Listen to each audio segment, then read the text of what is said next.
At some point, being everything was the cost of being included. And I want you to sit with that because I think a lot of us hold that true more than we know. Welcome to the Climb Podcast, where we are diving into taboo topics and redefining the rules for women of color leaders. Get ready as we share the stories and amplify the voices of extraordinary women of color. From navigating workplace challenges to celebrating triumphs, on this podcast, we've got you covered. So buckle up and join us as we embark on today's empowering journey.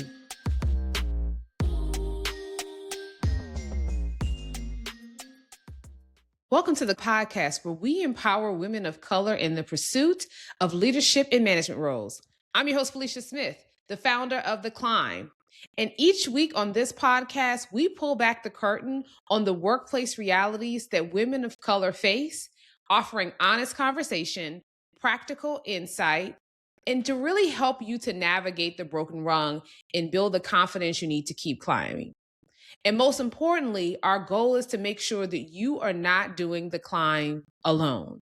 So today's episode, the topic is the art and downfall of busyness. So I want to start off by talking about an article that I read very recently in Forbes by the CEO of Southwest.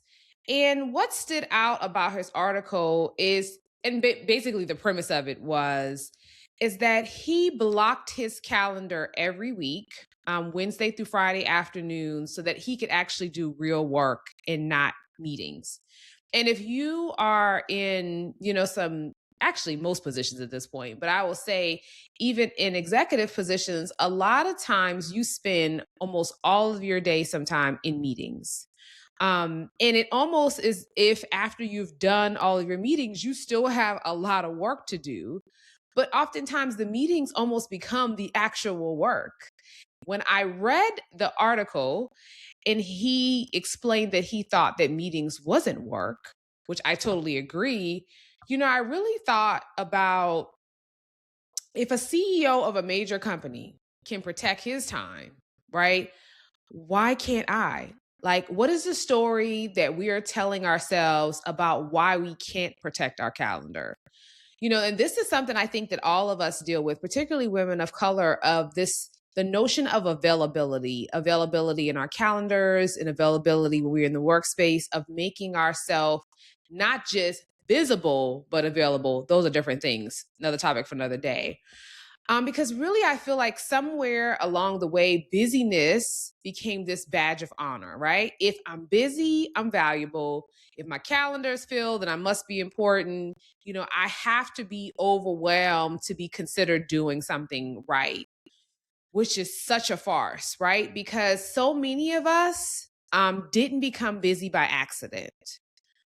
In some ways, the cultures that we are part of taught us that. At some point, being everything was the cost of being included.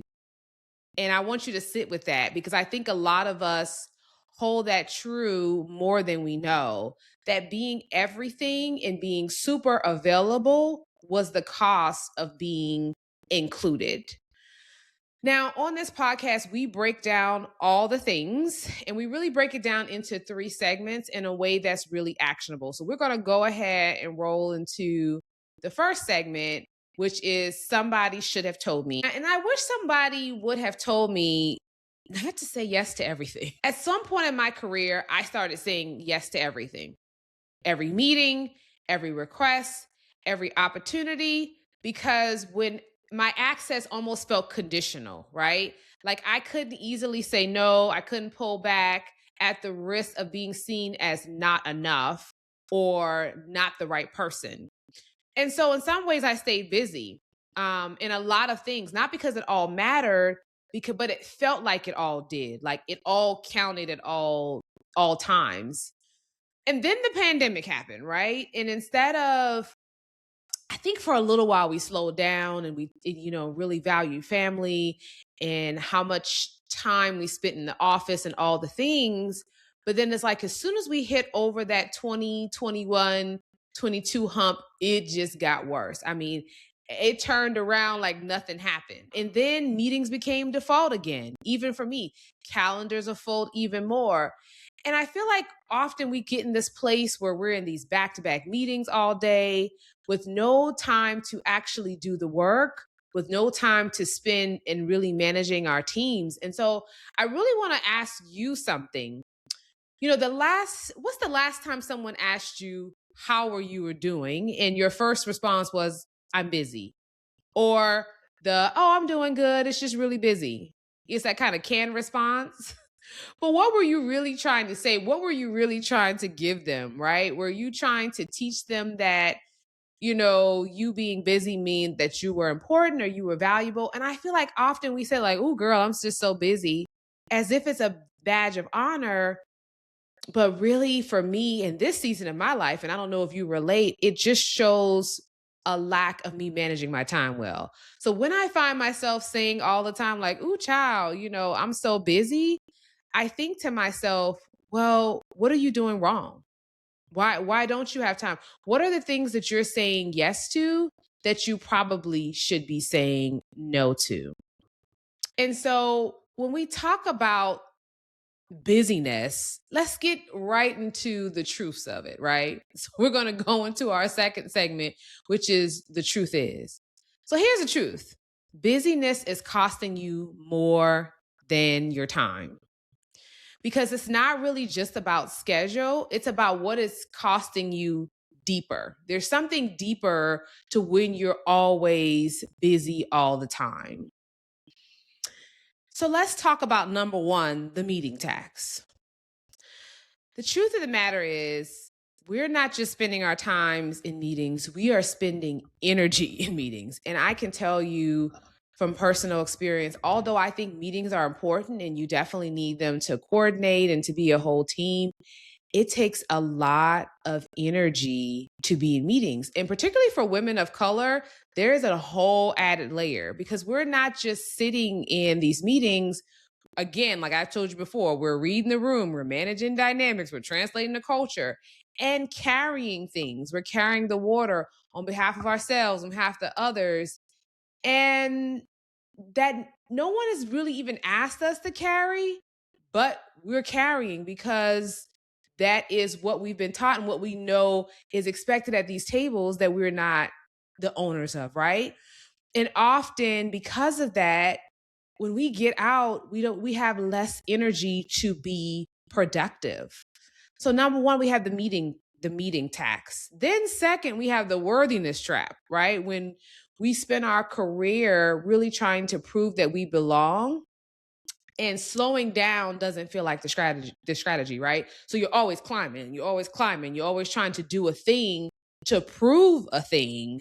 And that also is very taxing because it feels like a risk, right? If you say no, they're going to think you're not committed. I'm not going to say visible if I'm not available. They're going to forget me, because there's a way to be visible and not always available. And if I'm not busy, will I lose my place? So busyness becomes this performance and a way to prove like that you deserve to be there, but because of your performance. And it's such a trap because it also is exhausting to do it all the time. So you got the meeting tax, you got the worthiness trap, and then you have the leadership gap, as I talked about before, because real leadership requires the space to think, to reflect, to see what others are doing. And that can't happen if you're in back-to-back meetings. So the CEO said it plainly. He's paid to do work that no one else can do, and he protects his time accordingly. So here is the truth. Are you ready to do the same thing as a CEO? How do you shift, and how do we, because I'm going to say you, but also me, how do we shift out of this mindset and shift into the mindset that this CEO was talking about, that we are really hired to do work that no one else can do as leaders? Like, we bring a certain thing to the space. And if we're in back-to-back meetings and we don't have time to think, we're not bringing that thing to the space. And so at this point, how do we shift our perspective? Welcome to The Climb, a space designed just for women of color who desire managerial, leadership, and even C-suite positions. To achieve this level of success in your career, you need a trusted community that will embrace you while helping you to navigate to your highest career goals. Join The Climb for free. We offer the following resources: The Climb Podcast, Standing on Her Shoulders Leadership Development Program, Women of Color Coaching Network, the Boardroom Training Program, and the Climb Newsletter. Go to www.the-climb.org and click the button Become a Member, and we will keep you updated with our simple and fun newsletter and events that we have coming up soon. You don't want to miss it. Go to www.the-climb.org. See you soon. And don't get me wrong, those three I talked about, I fall in those traps still today. And so I'm really excited about our next segment, Another Wrong Men Did in Climb, because I want us all to think about the three ways, I know I'm in my threes these days, of how we can start to reclaim our time. Not everything at once, because again, it's going to be a back and forth. It's going to be a struggle because we have been conditioned to believe that busyness is the thing. We've been conditioned to tie busyness to our worth. And so it's not going to be something that's going to be super easy at first. So we're going to start with the starting point. And what I found, like with mostly when I'm trying to start a new habit, I'm trying to do something, if I put too much into it at the front end, I never keep up with it. Like, I'll give you an example. Me and my tonal out there, which is my workout weight training machine. For a long time, we've been at odds because I would sign up for these programs that takes 5 weeks to go through. And because it took 5 weeks, I was like, I don't even feel like doing this no more. I get bored. And so something finally said, hey, Felicia, you got to take it step by step. So now I'm doing a 2-week program. It's working so much better because I'm like, okay, if I can just get through these 2 weeks, I'm taking it bite by bite. And so I'm asking you to do the same thing. And I'm asking me to do the same thing. As we try to work our way out of the art of busyness, we got to do a little bite at a time, right? Put a small habit that we already have with this habit. And so number one, I want us to audit our calendars. Look at your last 2 weeks, but don't just look at it as a schedule. Look at it as a reflection of what you've been taught that matters. Because of a lot of what's on your calendar, well, number one, it didn't get there by accident, whether you control your calendar or not. And a lot of times we give up control. We have more control than we want to talk about. But you really got to look at your calendar and ask yourself, which meetings actually move something forward and which ones didn't? And even as we look in our calendar, I'm going to tell you about the exercise I did, because some days I will go through the day, I'll send I feel like 1,000,001 emails. I'm going to tell you, I'm not a big email person. I feel like we do too much in email at this point.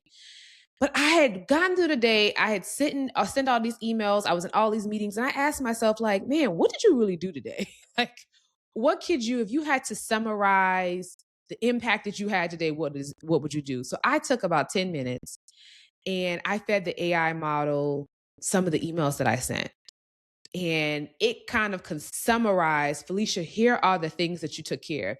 And for me, I needed to see that, because I needed to see, again, similar to a calendar audit, where I was providing impact and when I was just doing stuff, right? I was just moving. And I think that's important, to be able to understand when you're just doing busyness stuff and when you're doing things that matter. And that did take a little time, but I needed to do that in order to see what I was doing that was really important. And in doing that, I could do number two, which was to define my real work. I had to define my real work because I cannot protect my time for something I haven't defined. So you have to ask yourself, what is the work that only you can do? And I'm going to tell you, if you've never read The Big Leap by Gay Hendricks, it talks a lot about this. He talks a lot about your big leap and I can't think of the terminology right now, but it's really about the thing that only you can do. And so you got to focus your time on that. Not always the work that's assigned to you, not the work that keeps you visible, or I won't even say visible, wrapped up, but the work that just requires you. And so I've been thinking deeply about in this season of my career, how I am showing up and in my bag with the things that only I can do. Because listen, I know when I'm in my bag. I know when I am killing it. And most of the times when I'm killing it in a role as a leader and leading teams is when I'm doing only what I can uniquely do. When I'm looking at things from a Felicia perspective and I bring the special sauce, right? And so I've been really focusing on what is the special sauce that I want to bring to this role that I'm in, and how do I do that consistently? And so number 3, I want you to start with 1 hour. And I know for some people, they're like, an hour? I barely got 10 minutes to take a restroom break. I get it. It's going to feel uncomfortable. And it may be that you're doing an extra hour on the front or end of your day because you have been taught that being available is a part of your value. So this is going to be hard to break. But I want you to try it anyway. I want you to block 1 hour, no meetings, no notifications, no distractions, just focused work. Because this is a muscle you have to build. You have to build a muscle where you are focused and working on the things that only you can do and you bring value. So I typically do this hour at the end of the day or at the beginning of the day when I'm fresh. For me, I found it super challenging to do it in the middle of the day because there's so much going on. You can get interrupted and blah, blah, blah. But that 1 hour, man, when I get an hour where I'm like focused in, I got my music in my ear, when I'm done, I feel so much better. I feel accomplished because I know, again, this is my word, I'm in my bag now. Like I'm really like in that strategic thinking mode. Even if I'm doing something tactical, I got my thinking cap on. I'm thinking about what I'm doing, how it fits in the larger picture. How do I move it forward? And if you're in meetings all day and you don't get that time, then it's really hard to be able to think strategically about how to move an organization forward as a leader, right? Even if you are a manager right now, and if you spend all day in meetings and you haven't gotten the opportunity to sit down, reflect on what your team is doing, reflect on the projects you're managing and how you can move them forward, you are not as effective as you need to be. And so we have to get out of being busy and really get in our bag about the thing that makes us the most, not just productive, but the thing that makes us the most valuable. So I'm going to leave you with something, or leave you with a thought, I'll say. Oftentimes we have believed, or we've been taught, that the climb was always about just being hyper visible, always being available, being booked and busy. But the climb was never about being busy. It was never about filling your calendar. It was never about proving your worth through exhaustion. And I'm going to tell you, it's easy to do that. But it's all about, and it's always been about, and no one says this, intention. You have to know what matters, and you have to have the courage to let go of what doesn't. Because your legacy will not be how busy you were. Your legacy will be the impact that you made. So today I want you to stop performing busyness and start leading with intention. That's the pod, guys. If this episode resonated with you, and if you know your girlfriend or friend out there who needs the permission to slow down and to lead differently, I want you to share this episode with her and share it with all of your friends. Make sure you subscribe to our YouTube channel and to wherever you get your podcast from. Remember, we are building ladders. Until next time, keep climbing, keep striving, and I'll see you next week. Thanks for tuning into the Climb Podcast. If you enjoyed today's episode, don't forget to subscribe, rate, and review us on wherever you listen to podcasts. For updates and behind-the-scenes content, make sure you're following us on Instagram and LinkedIn at Join the Climb. Until next time, keep climbing and keep thriving, sis. See you next episode.